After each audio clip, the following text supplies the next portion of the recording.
আসসালামু আলাইকুম। আপনারা অনেকে চেক ডিজনারের কথা শুনেছেন, অনেকে চেক ডিজনারের মামলার কথা শুনেছেন।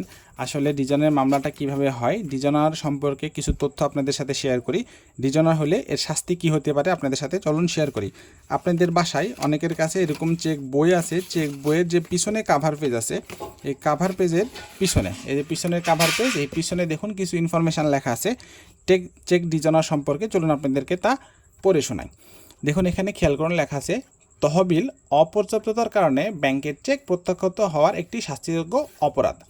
তহবিল অপর্যাপ্ততার কারণে ব্যাংকের চেক প্রত্যাখ্যাত হওয়ার ক্ষেত্রে দি নেগোশিয়েবল ইনস্ট্রুমেন্ট অ্যাক্ট 1881 এ চেক ইস্যুকারী অনধিক 1 বছরের কারাদণ্ড এবং অথবা কিংবা চেকে বর্ণিত অর্থের অঙ্কের 3 গুণ পর্যন্ত জরিমানার বিধান রয়েছে। মানে আপনি ধরেন 1 লাখ টাকার চেক আপনি কাউকে দিছেন, তখন আপনি তার অ্যাকাউন্টে আপনার টাকা নেই, আপনি কাউকে 1 লাখ টাকার চেক দিচ্ছেন, এখন সে যদি মামলা করে তাহলে আপনার 1 বছরের কারাদণ্ড অথবা 1 লাখের 3 গুণ 3 লাখ টাকা, অথবা দুইটাই হতে পারে, 1 বছরের কারাদণ্ড এবং 3 লাখ টাকাও দেওয়া লাগতে পারে। আবার অনেক ক্ষেত্রে যে কোনো একটাও হতে পারে, হয় 1 বছরের কারাদণ্ড অথবা 3 লাখ টাকা। তারপরে দেখুন কি বলছে, এই বিষয়ে আইনি প্রতিকার লাভকল্পে অনুসরণীয় ধাপসমূহ নিম্নরূপ। তহবিল অপর্যাপ্ততার কারণে চেক প্রত্যাখ্যাত হওয়ার খবর সংশ্লিষ্ট ব্যাংক হতে জানার 30 দিনের মধ্যে আইনসিদ্ধ চেকের অর্থ প্রাপক হইতে চেক ইস্যুকারী বরাবর লিখিত দাবিনামা পেশ করতে হবে। মানে আপনি ব্যাংকে গেলেন, দেখলেন যিনি আপনাকে চেক দিচ্ছে, আপনি চেকটা নিয়ে ব্যাংকে গেলেন, দেখলেন অ্যাকাউন্টে টাকা নেই, তখন ব্যাংক থেকে আপনি ডিজনার করে নিলেন। করে নেওয়ার পরে আপনি 30 দিনের মধ্যে, মানে যখন যেই ডেটে ডিজনার হইল সেই ডেট থেকে 30 দিনের মধ্যে আপনি একটি আইনি নোটিশ পাঠাইতে হবে।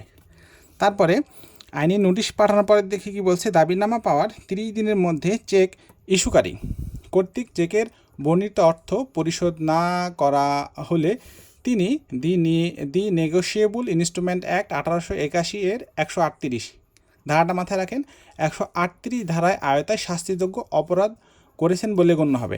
আপনি তাকে নোটিশ পাঠাইলেন, নোটিশ পাঠানোর 1 মাসের মধ্যে আপনাকে সে টাকা পরিশোধ করলো না, 1 মাস শেষ হওয়ার সাথে সাথে সে আসলে শাস্তিযোগ্য অপরাধ করেছে বলে সেটা গণ্য হবে। তারপরে খেয়াল করুন, অনুরূপ অপরাধ সংগঠিত হওয়ার অর্থাৎ শাস্তিযোগ্য অপরাধ হিসেবে গণ্য হওয়ার তারিখ হইতে 1 মাসের মধ্যে আইনসিদ্ধ চেকের অর্থ প্রাপক কর্তৃক উপযুক্ত আদালতে মামলা রুজু করতে হবে। যেদিন থেকে আসলে সে আপনাকে টাকা দিল না এবং সে অপরাধ করেছে বলে, শাস্তিযোগ্য অপরাধ করেছে বলে গণ্য হলো, সেদিন থেকে 1 মাসের মধ্যে আপনি কী করবেন, আদালতে মামলা করবেন। আসলে আপনারা বিষয়টা বুঝতে পারছেন যে চেকের ডিজনারটা আসলে কিভাবে করতে হয় এবং চেকের ডিজনার হলে তার শাস্তি কী। ধন্যবাদ।